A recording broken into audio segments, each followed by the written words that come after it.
the Red Rocker, Sammy Hagar here. Welcome to another rock and roll road trip. We are here in Nashville, Tennessee at the Have Mercy Lounge. You know what I'm saying? And we have one of the great singers in rock, the new generation in my book. And if I had a baton in my hand, I would hand it to this man right here, Mr. Chris Daughtry. How you doing, man? How are you, Chris? Good to see you. Thanks for doing this. Oh, man, thanks for having me. Are you kidding? This whole week I've been listening to your music, you know. I'm sorry. It's like, hey, no. It's like, hey, Alexa, play. You know, I can't say that around here. Somebody might have that machine, you know, and it plays what you want. Yeah. And it plays some Daughtry. First thing I noticed listening to it in depth, not just one record, not just one song. It's like you got a lot of influences. I hear Linkin Park. I hear Creed in there. I hear Pearl Jam. I hear some country. You know what I mean? What were you listening to growing up? I think growing up, I always just was gravitated towards singers. So I would listen and try to mimic what I was listening to on the radio. And around 16, I really started taking it seriously. I was listening to Live a lot. That was like... Oh, man. Oh, that was Throwing Ed Copper's Kowalczyk. one of the great records of all time. That record is what actually, look. Oh, yeah. Chill bumps. Did you get them too? I mean, I think that record and Super Unknown from Soundgarden, those two records were like my school, you know, and I would sing to those records every day. I'm sure I pissed my parents off. I was loud in my room. John Fogerty, my dad listened to a lot of CCR, so I kind of picked up on a lot of that, and just, I was always gravitated towards soulful singers. When you were singing other people's songs, were you good at it? I thought I was. I thought I could emulate it very well. As a matter of fact, I actually called in a radio station to get tickets to see Live, and I was like, they weren't even having a contest. I was like, hey, if I sing like Ed Kowalczyk, can I get tickets? And they're like, oh, this is gonna be good. And I picked up my guitar and I sang a song, and next thing I know, it was on the radio and I got tickets. So, well, right on. I was bad at that. I was one of those guys that I'd try to sing like somebody else, and I didn't sound like them. That's good, and it's also bad when you're trying to get a gig, you know what I mean? Well, I think I learned a lot after my first band. I realized that when I was listening back, I was like, I sound like I'm trying to sound like someone instead of finding my own voice. Yeah. And I think I don't actually think I found my own voice until after the first record. No, we all did. I mean, like, I'm still trying to find my own voice. And, you know, sometimes I'm still trying to sing that song more like Rod Stewart would have sang it. And my guys are, you know, Rod Stewart and Paul Rodgers and, you know, and Mick, you know. And sometimes I find myself, you know, trying to get that little twang that Mick has, and he's not even country. Yeah. He got to scrape the shit right off. Everybody's got their own little mechanisms. I know, and it's singers are quirky. You got to admit, you know, we are quirky. We're weirdos. We don't have tubes and strings that we can change, and you know, drum heads. We just got and when this. you get sick, everybody knows it. He was a little off tonight. It's great when your voice works good. I don't think people know how exactly you did. It's like a gift. It really is. And it's one day to the next, too. One day you could feel like you're on top of the world. The next day you're like, why does this feel like I've never done this before in my life? So this morning I woke up and I'm thinking, you know, what do I really want to know about this guy? And I thought one of the things that might be the quirkiest for a guy like me is that you were so friggin' famous that quick and probably broke, right? Was that weird? Yeah, it was. It was, I remember when I was on Idol, we were in such a bubble. We didn't really go out much. We weren't allowed to, really. And then when we did, it was so jarring because you forget, I mean, you're living in this body and you're the same dude that you've always been. And now all of a sudden people are running up to you and you're like, what the fuck is going on here? Like, I'm just trying to eat. And you forget that how powerful TV is. And it was a lot to get used to. It's died down quite a bit, thank God. But, well, no, I bet it's a good thing. Now you get down to the people that matter that know you. When you're a TV star, people know you that don't even care about you. Yeah, they know. They're a fan of the show more than they are of your music. And we've been fortunate enough to have so many people gravitate or come to know us solely through the music and not even know that I was on a TV show and find that out later. But the fans are loyal. I mean, they are, you know, a lot of our fans live for this and coming to see us. We've seen people's kids grow up and grandkids. It's crazy to have that relationship with your fans and feel like, you know, they know you and you know them a little. Most of the you know, the people that have won those shows, most of them don't have careers after that. And you've done a good job, and especially being a rocker, you know what I mean? Because most of them are just either super pop stars or, you know, or go that direction. Right. You really chose the artistic route. I'm going to write my songs. I'm going to, you know, go out and be myself and put together a good band. It's worked for you. But why do you think makes you different from some of these other guys? Well, I work my ass off. As you know, nothing is given to you in this industry. Yeah. I can't imagine doing anything else at that capacity in my life. I love art. I draw all the time, but that doesn't bring me any of the same thing that I get from performing and writing songs and creating music. It's one of those things where, like, you're on the road for so long and you can't wait to get home. And then as soon as you're home, you're like, when's this next tour date?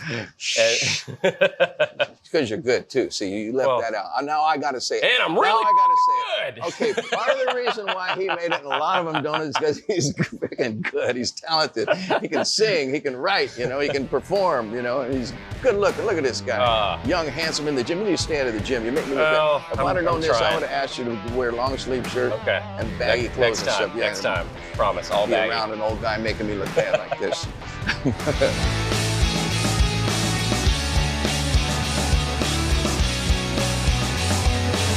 Who writes in your band? How you guys do that stuff? Let's see. We all write.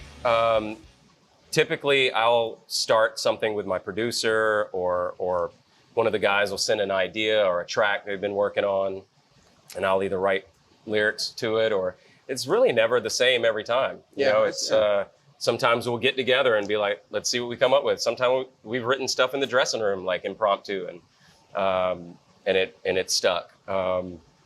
It's really no set formula.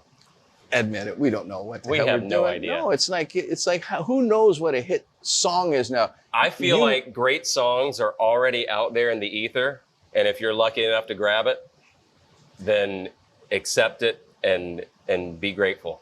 How many times have you grabbed something and be in your head saying, "Oh yeah, I'm going to write a song about that," and then all of a sudden somebody already did it and it comes on the radio? That used to happen to me. Same song title. Yeah, that used to happen to me with John Lennon. Collective consciousness, it's all out there. Yeah, I hadn't made it yet. I was just trying to write songs, and I would be writing a song, and freaking John Lennon would come out with a song that was there. I said, "Well, wow, that's exactly what I was thinking," you know. But it just was a weird, and I love John Lennon, so I was probably channeling him. But you got to get on it, man. When you have an idea, you can't be saying, check it out I'll next write it week. next week. No, somebody else will write it next week. Exactly. You got to jump on it right away. Yeah, that thing about the ether, about where songs and music and where it all comes from, it's so mysterious. That's why I say saying you know what you're doing. No, it comes to you. You can go knocking on doors all day long looking for inspiration. Hey, anything in here? Anything in here? All of a sudden you sit down and take a crap and, oh, I got this idea. Written many lyrics in the crapper. On toilet paper. Yeah, damn. Well, yeah. It was 2-ply. Yeah. You're a powerful singer.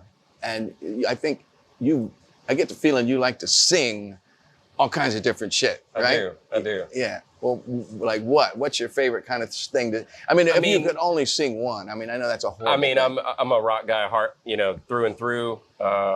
So that's where I always gravitate towards. But I love a good pop melody too. I love soul. I love certain country. I love certain pop. I'm like I said, I'm a singer. So, like if I'm in love with the voice, then I'm into that. Do you ever do karaoke? You ever jump up? No. I do. You're more versatile. No, you're more versatile. I'm not that versatile. I just do it for fun. Yeah, well. My go-to is like Devil Inside from NXS. Easy stuff. Another great song, though, and a great singer, man. Yeah, Michael Hutchins was great. He had a great attitude, man. He was really cool, very hip. He exuded rock star. Well, I think it's probably time for my little this or that thing. This is where we find out who the real Chris Daughtry is. Bring it on. Here we go. If you had it all to do over again, would you go the same route, TV? You know, just the same route, or would you find another? Is there something that looks appealing to you? I think these days, a lot of people do really well on YouTube, which is essentially TV because that's what every kid is watching anyway. So It's still like a similar format, I guess. I'm not sure if I would go on a competition or if I would be able to get it out that way and have an impact. This is a sad question, but a virtual tour or a live tour? Live tour. I didn't ask that every question. day. I didn't ask that question. You're going to make me look bad. I'm make myself look bad. You can't see and feel the energy. Obviously, if you got to do that, then great. But I love the interaction, and I like seeing their faces and feeling that energy. We feed off of it, right? I can't perform for crap at a rehearsal. Yeah. You know what I mean? It's like, I got to close my eyes and pretend. Spider-Man, Tobey Maguire, Andrew Garfield, or Tom Holland?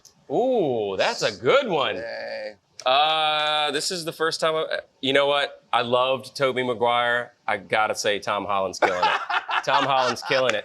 He's a young kid Spider-Man. That's what everybody wants. Okay. He's doing a great job. There you go, man. Alice in Chains or Soundgarden? Soundgarden. Bold. And I love Alice in Chains. Don't get me wrong, but Jerry's Soundgarden my dear friend. Three Doors Down or Nickelback? Oh, that's a tough one because I'm friends with both. Oh, geez. See, now you're going to get me in a lot of trouble. I've toured so much with Nickelback. They're like family to me.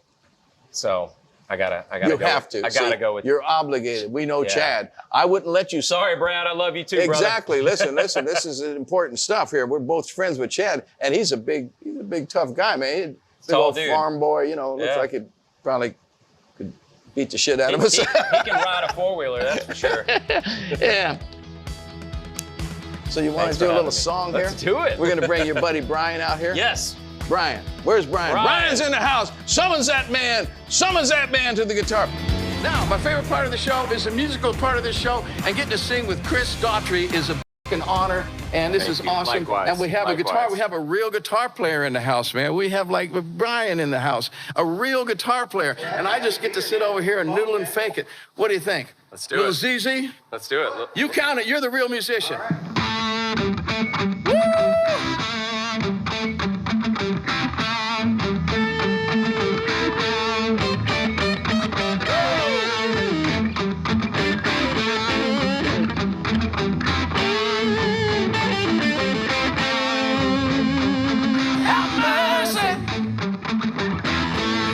Waiting for the bus all day.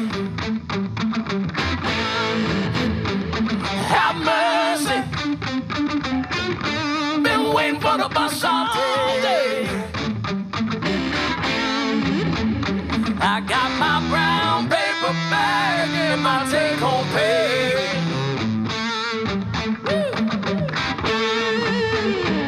Have mercy. Oh, it must be packed up tight.